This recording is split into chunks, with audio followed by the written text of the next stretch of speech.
Welcome to Hands on Health, the podcast all about living your healthiest life on the coast. I'm your host, Felicia Struve. This is part 2 of a conversation between Di Stuppy and oncology social worker Mari Montesano. Di has been living with cancer for more than 20 years. In this episode, Di talks about mortality, the role good nutrition, exercise, and spirituality play in her daily routines, and the silver lining she's found in the COVID-19 pandemic. A question that popped in my mind is, you've gone through this for 20 some years. What does mortality mean to you? Like, how have you thought? I'm sure it's come in different waves throughout this journey for you. I've changed physically, I've changed mentally, and I've changed spiritually. I don't mean that in a religious sense. I think that in my world, I'm a very old woman in the cancer world. Sure. Having lived, I'm 67. I've already lived almost 22 years in June. In my world, I'm very old. I know that's kind of crazy. But if you started this at 45 and you're 67, you've already been given so many wonderful years that you didn't think you were going to get. So I'm on the, sometimes some days I'm on the moment-to-moment plan. Sure. Some days I'm on the day-to-day plan. I think what's really important to me is setting goals. I am very fortunate. I just moved this last May. One of the things I do is walk 7 days a week. And you're going, how are you doing that with the weather?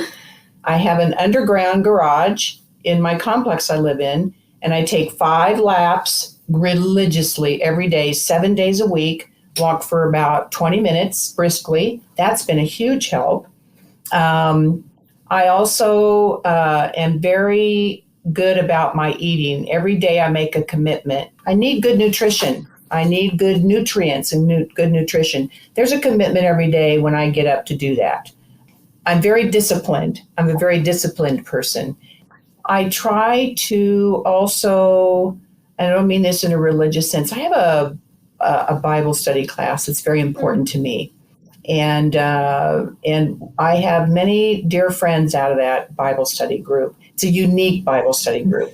And so do I sit down and read the Bible every day? No. But am I very anchored in my faith? Yes, I am. And so that is a huge help. And there's one thing I do every day, every single day of my life. When I go to bed at night, I say, thank you for another day. And when I get up in the morning, I say, thank you for another day. So I say, thank you for yesterday at night when I go to bed. And in the morning when the sun rises, I say, thank you for another day. I like that. That little simplicity, simple gesture, it reminds me to be thankful for every day I have. And it's very genuine. It's very quick. Thank you but mean it. Don't drink for another day. I mean it when I say that. So yes, I have some, am I really music is also a big part of my life. I love music and all different kinds of music. I also do something kind of strange. It's called, I don't even know if I should bring it, ASMR. It's very relaxing. I don't even know if you've heard of it, but it's something I do every day to bring the day to a close. It's called ASMR.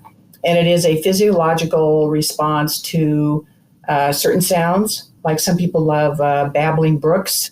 I'm going to get a pair of earphones. That's coming up next to listen more intently to certain sounds. It relaxes my body. If you do good things for your body and your mind, your body will follow. I believe that. Not in all cases, not 100% of the time, but your body will mostly follow you if you put positive things into it. I like those. Yeah.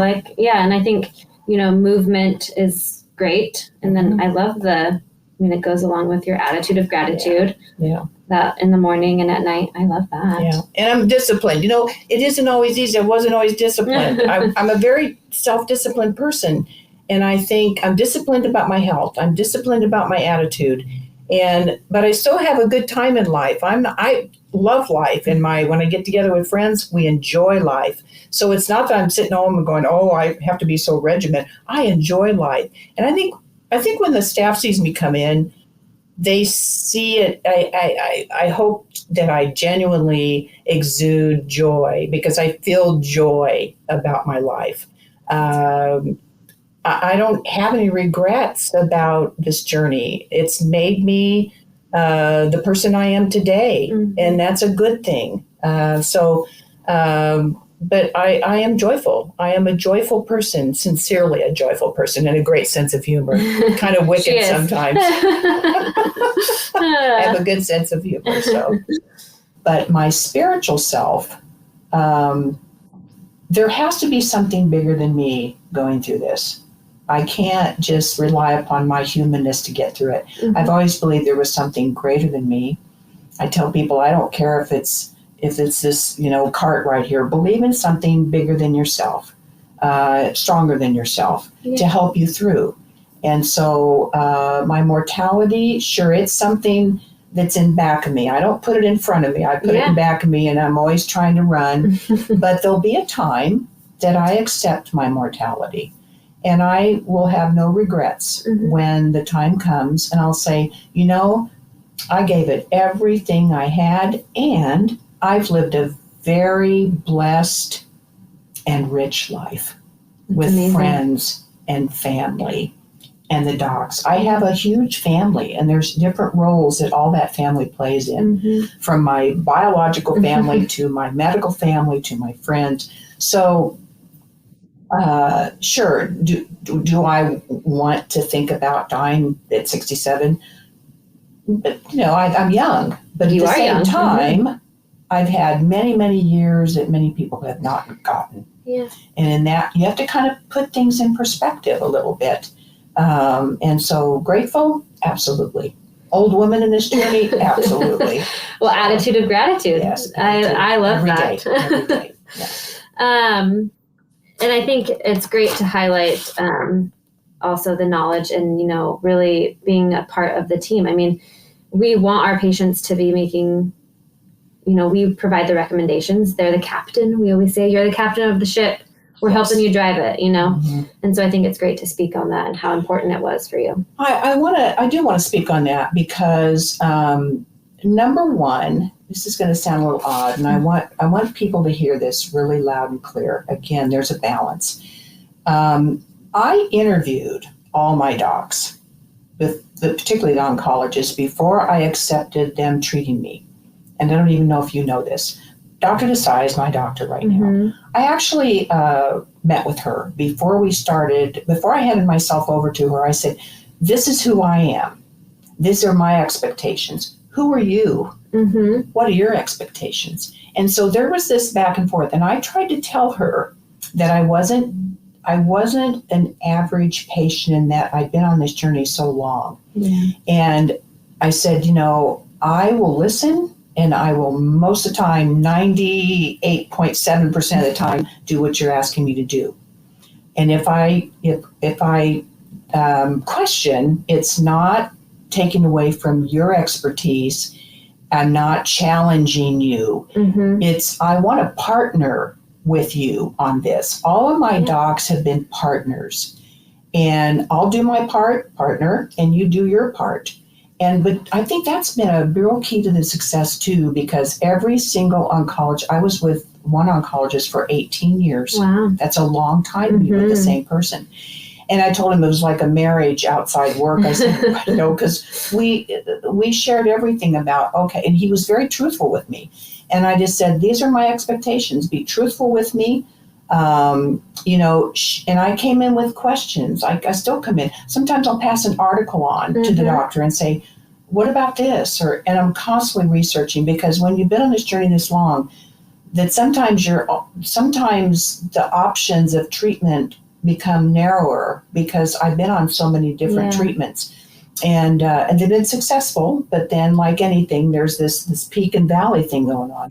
Right now, I'm in a peak, and I know there's valleys and more peaks. So, but don't feel intimidated by the doctors, and that you can't say, this doesn't feel right to me, or what are the pluses and minuses? Let's weigh the options here.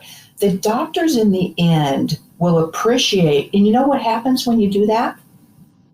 they will share more with you. They'll bring you into the process more.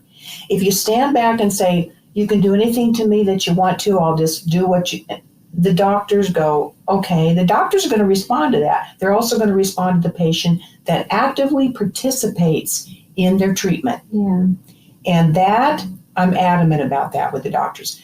And I believe the respect goes up on both sides, okay? And the inclusion of knowledge is traded back and forth, okay? And so I think my doctors, there's a mutual respect on both sides, highly. If you are put with a doctor, oncologist, anything, radiologist, anything that you don't feel good about, change. Yeah. That's my advice, change. There's other options, there's other people, ask around. And there's been a couple times in this 21 years that I have left a physician and gone to another one. Because I didn't feel right. I didn't like the lack of communication. I'm a big communicator, as you can tell. I'm expressive. I have a big personality. Yeah. The doctor needs to understand who they're dealing with. And to hand yourself off without going through kind of and the HR background comes in, without interviewing, without understanding who they are, I don't like surprises. Yeah. And they shouldn't either. And what you see is what you get with me. If you can handle that, doc, we're on board with each other. If you cannot, then put me with somebody else that you think can handle this kind of personality. I'm not a bad person. I'm just a big person. No, and I think it just speaks to, making sure the patient, either they have an advocate for themselves or is their own advocate to just speak to feel what makes them feel comfortable going through. It's a scary journey. Yes. And it can be a long journey. So you need to, be along that journey with someone that you can trust and feel that they are right there, right by your side. And it doesn't have to happen immediately. When you first come in, the word scared, when you're first diagnosed, you're terrified. Yeah. You're going, okay. And I think we're getting better about cancer through the years. It's not, you don't think like, okay, I got to pack up and be out of here in a week or two. People are living longer. They're living better. Yeah. They're living more quality of lives. They're able to do things they were never able to do. My sister had breast cancer in 91. And things have changed drastically between her diagnosis and mine in 99. Just in that 8-year period, things changed drastically. Imagine how they've changed in almost 22 years. Yeah. So you're scared, you're scarred, okay, through surgeries. Yeah. But then you come out stronger. Scared, scarred, and stronger. I like it. And so there's, and each one of those stages changes you. And hopefully for the better. I'm definitely stronger. And I think you really know that you've accomplished where you want to be when all of a sudden the doc says, I learned from you too. And I've had a couple of docs say, I'm learning from you too, Di. You teach me. Because they're teaching you all the time. It's the highest compliment in the world when a doc turns to you and says, you're teaching me. Thank you.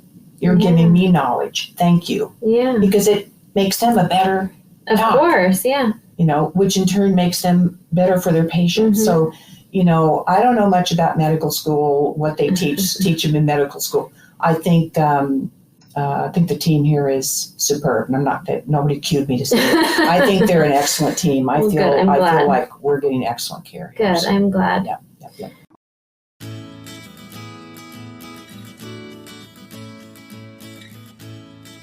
Hey there, it's Felicia. Thanks for listening. I'd love to include your questions or comments in an upcoming episode. To leave me a message, please call 503-338-4654. If you've got a health question, I'll do my best to get you an expert answer. Again, that number is 503-338-4654. Now let's get back to our guest. Okay, one last question. I feel like I have to hit on this. How has the pandemic, the COVID-19 pandemic, impacted you as a person with cancer? Pretty greatly. Yeah. I am cautious I always make sure I screen my friends and family. Yeah. Where have you been? I feel, actually, this is kind of weird too. I'm not going to answer this the way you think. Yes, it's been a challenge. but it's also given me the solitude and the quiet time I've needed to heal. Yeah. I'm going through chemotherapy as we speak. And so it's given me the rest time I need. I wouldn't say the word is isolation. It's given me the quiet time and the alone time I need to get up and running in between treatments. So in that respect, my pace is slower. That's good for my body. I'm doing more reading. I'm doing more reading on, So in some respects, the COVID virus has brought in some good things, some positive things into my life. So it's not all bad at all. That's great. No, I think that's great to turn it into a positive. Yeah. Very much so. Very much so. So yeah, but yes, I'm cautious. I live in a condominium complex. And so we all wear masks in the common areas. We have signs all over. We're very respectful of each other. I'm not wearing a mask now because of the interview, but we are very diligent about that. And so I don't have one family member or friend that I believe has been careless during this time. They're all very respectful of me. Good. And vice versa. Because people have other health issues too. Of course, So I think in a way it's been a balance. Yeah. But that's good though. It hasn't totally, I think that's great to find some positive in being a little more isolated, to use that term. But to find, a way to slow down and really then be more in tune with your body. And yes, I think that's a great way to look at it. I think the pandemic has caused us to pause. Totally. And the pause periods can be very productive for eating. Like, I hope people have made some positive changes during the pandemic, because you've had almost a year to make good changes. I've dropped 30 pounds in the last 9 months. I'm eating better. I was eating better before, but now I've been able to focus on, because you've been forced to stop and look at your life and change some things around.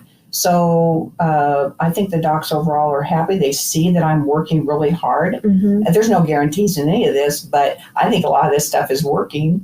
And they're seeing some positive results from that. And I think the pandemic has allowed me to do that. Instead of being distracted, going to movies and going out to dinner and taking care of kids. And it's given me a chance to just pause. I love that answer. Pandemic pause. I think that's great. I like that, trying to more focus on the positive parts of the pandemic. And definitely, I think a lot more of us need to focus on the positive parts. It's brought families closer. I think it's just kind of, again, rearranged the priorities. They get rearranged anyway in this journey, but they've been rearranged again during the pandemic. Which is not bad. No, it's not. I think that's great.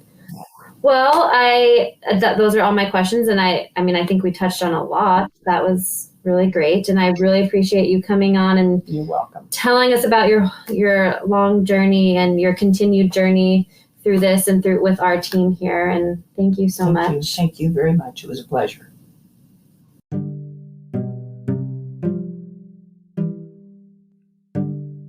Thank you for joining us today. I'm Felicia Struve, and this has been an episode of Hands on Health, brought to you by Columbia Memorial Hospital.